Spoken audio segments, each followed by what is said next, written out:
Me becoming a lawyer was a foregone conclusion in my household. It wasn't if I would become a lawyer, it was when. Now, how is that possible when my parents, neither of them had beyond a 9th grade education, a farmhand, and a housekeeper? Well, it's because my parents knew something that many people seem to have forgotten today, and that is that this is the greatest nation on earth. And that if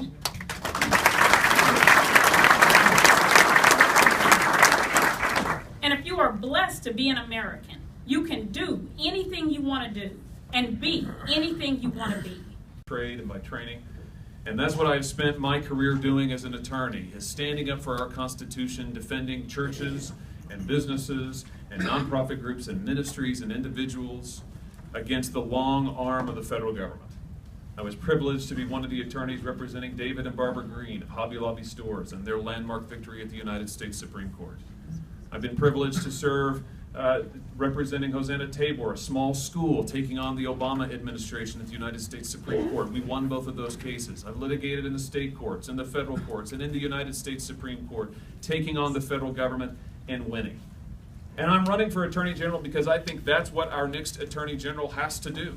We are facing unprecedented overreach by the federal government, an unprecedented campaign that threatens our liberties, our Constitution, whether it's religious liberty, whether it's the Second Amendment, whether it's free enterprise or the right to life. We are facing an unprecedented assault by the federal bureaucracy, and it is time that we fought back.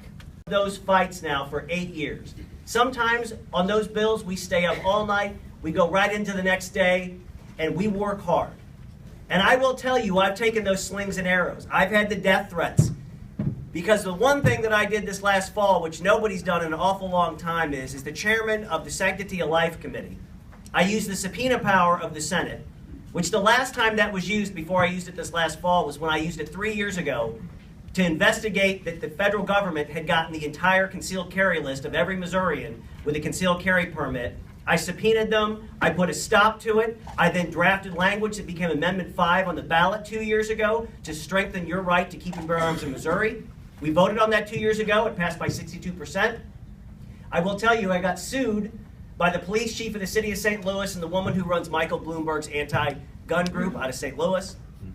I personally briefed and argued that case in the Missouri Supreme Court myself and won so that you could vote on that. And after you passed it, they sued me again to nullify the vote. Again, I briefed and argued that case in the Missouri Supreme Court myself, which I have done many times, because I am the only person in this race who has actually tried cases in Missouri courts. And the one thing that we've learned from 24 years of Democrats running that office, we have to put up a Republican candidate who actually has put criminals behind bars. We're in a battle. We're in a battle for the hearts and minds of Missourians and the direction the state and nation will go. We have a Democrat governor that won't sign conservative legislation. I know because over the last 2 years, he's vetoed 5 of my bills. One of them's already been mentioned. One of them was the first tax cut in over 90 years. I led the effort, and I didn't do it alone. There's no way we could have overrode the governor's veto without the hard work of the legislators in this room and others that lifted up the mantle. We had to get one Democrat to cross over, and we got that done.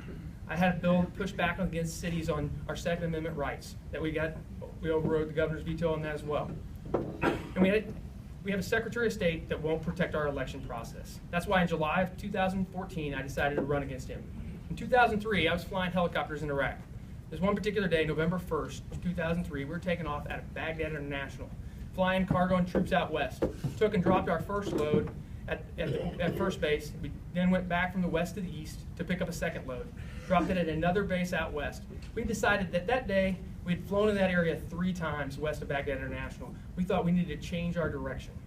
And so we headed south a good distance and came back into Baghdad International from the south and landed to the north. The very next day, November 2nd, 2003, I landed at a different airport and found out that a Chinook was shot down west of Baghdad International. If we hadn't changed our direction that day, would that have happened to us? Well, we need to change the direction of the Secretary of State's office, and that's why I decided to run against the Democrat incumbent.